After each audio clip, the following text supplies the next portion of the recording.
Hello dear students, so now today we would move ahead in this sixth chapter of class 10th mathematics, that is triangles. In the previous video we have discussed the basic proportionality theorem. So today we are going to discuss the converse of the basic proportionality theorem, that is converse of BPT, or you can say converse of Thales theorem. Okay, means it is the reverse. You are going to the reverse. Like there we have just taken the line. If the lines are parallel, then the ratio between the sides is same, that we have discussed there. Now we would reverse this. Means we would take the sides are in the same ratio. Now we would prove the lines are parallel. So this is the converse of BPT theorem, isn't it? So converse of BPT, whether you call it converse of basic proportionality theorem, or you call it converse of Thales theorem, both are same. Okay. Now what is this theorem? It says that if a line divides any two sides of a triangle, if a line divides any two sides of a triangle in the same ratio. Now this has been given, the ratio is same, that has been given. Then the line must be parallel to the third side. Okay. Now let's say you have a triangle here. Okay. Now it is saying that if a line divides any two sides of a triangle in the same ratio, let's say we have a line here, this line, let's say it is the point, let's say this is A, this is B, and this is C.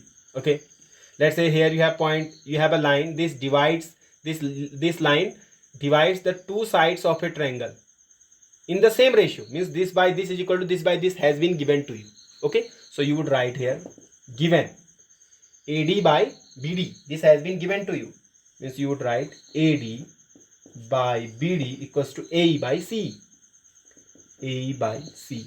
Let's say this is equation number 1, and that has been given to you. Now what you have to prove? Then the line must be parallel to the third side, means this line should be parallel to this one side, that you have to prove. Right here, to prove.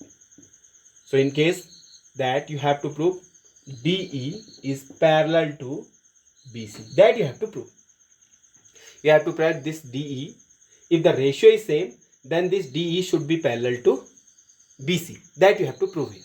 Okay, so how do you prove? So for that we would have some construction also.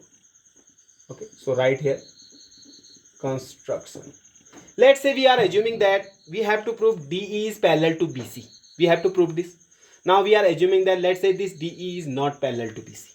Let's say this DE is not parallel to BC. Okay, now if this DE is not parallel to BC, let me write here, let DE is not parallel to BC. Let's say this DE is not parallel to BC. We have to prove it, but just we are assuming it, that let's say it is not parallel to BC. Okay, let's say this DE is not parallel to BC. Now what would happen if this DE is not parallel to BC? Then there must be some other point, let's say E dash here, so that by joining D and E, by joining this D and E, so this DE dash should be parallel to BC. We are saying that DE is not parallel to BC. Let's say this DE is not parallel to BC. Then we can make any parallel line to BC. If this DE is not parallel to BC, then we can make any parallel line to BC. Let's say this is DE dash. Let's say we have drawn another line, that is DE dash, which is parallel to BC. Okay, then let DE dash is parallel to BC. Now if DE dash is parallel to BC, here we would have the proof now. Okay, now if DE dash is parallel to BC, then we can use the Thales theorem here, isn't it?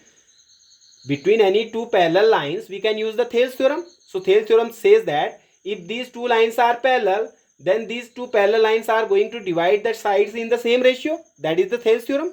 Okay, then according to Thales theorem, as right here, as DE dash, right here, as DE dash is parallel to BC, this DE dash is parallel to BC, then it implies what? It implies if this line is parallel to this one line, then on the basis of Thales theorem, or you can say the BPT that we have already discussed in the previous video, if the lines are parallel, then these parallel lines are going to divide the sides in the same ratio. It means AD by BD should be equals to AE dash by CE dash, isn't it? So it implies AD by BD is equals to AE dash by CE dash. Let's say this is equation number 2. Now if you see, equation 1 says that AD by BD equals to AE by CE. Equation 1 says that this has been given to you. AD by BD equal to AE by CE. Now we have just concluded on the basis of our construction that AD by BD is again equals to AE dash by CE.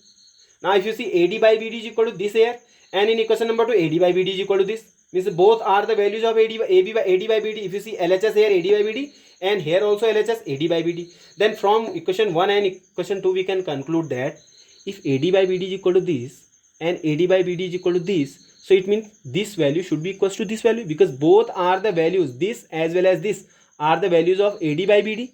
Here you have the value of AD by BD as this, and here you have the value of AD by BD as this. It implies what? It implies these two values should be equal. So you can write. Now from equation 1 and 2 we can conclude that if AD by BD is this, and here if AD by BD is this, so we can conclude that AE by CE, we can conclude that AE by CE is equals to AE dash by CE dash, isn't it? AE by CE dash means when these two are equal, then that is why, because both are the values of AD by BD. AD by BD this also and AD by BD this also. It implies what? It implies this value should be equals to this one value. That is what I have written. Now if this is so, if AE by CE is equals to AE dash by CE dash, what does it imply? It implies that these 2 points are at the same point. These two are at same place. That is why AE dash by CE dash is equal to AE by CE. How it can happen? It can only happen if E dash and E point are at the same place, means they are coinciding. Then only you can write this, isn't it? You are writing AE by CE is equal to AE dash by CE dash. You are writing it. How can you write it? You are writing AE dash by CE dash is equal to AE by CE. How can you write it? You can only write this if these 2 points are at the same place. It means this E, it implies what? It implies that this E dash is not here. This E dash is, this one point is the E dash here. Okay? So we can conclude from here, it implies E dash and E coincides. E dash and E coincides. Because these two are coincide, that is why their ratios is also same. Now if these are coinciding, so in place of E dash we can write E, because both are at the same place. Now if E dash and E coincides, so we can write in place of E dash as E, isn't it? So here also we can write in place of E dash, we can write what? We can write what? In place of E dash we can write E. So if you are writing in place of E dash E, it implies what? AE dash by E dash C is equals to AE by E. Then what? From here what we are concluding? Then from here we are concluding, on the basis of Thales theorem, the line which we have drawn parallel to BC, this line is nothing but this line is D itself, because we are saying that E dash and E are coincides. So if these 2 points are coincide, then this one line should be this one line, isn't it? So it implies that DE is parallel to BC. We have written DE dash is parallel to BC, but E dash is which one point? E dash and E are the same point. So E, in place of E dash we can write E, isn't it? So hence we can conclude that DE is parallel to BC. Hence proved, isn't it? This is the converse of Thales theorem. This is the converse of Thales theorem. Okay, just note it down. It's again very important theorem. Okay, converse of Thales theorem. Now on the basis of this, we would be discussing, on the basis of Thales theorem and the converse of Thales theorem, we would be discussing some questions in the upcoming lectures. Till then, stay tuned and keep watching. Thank you. Have a good day.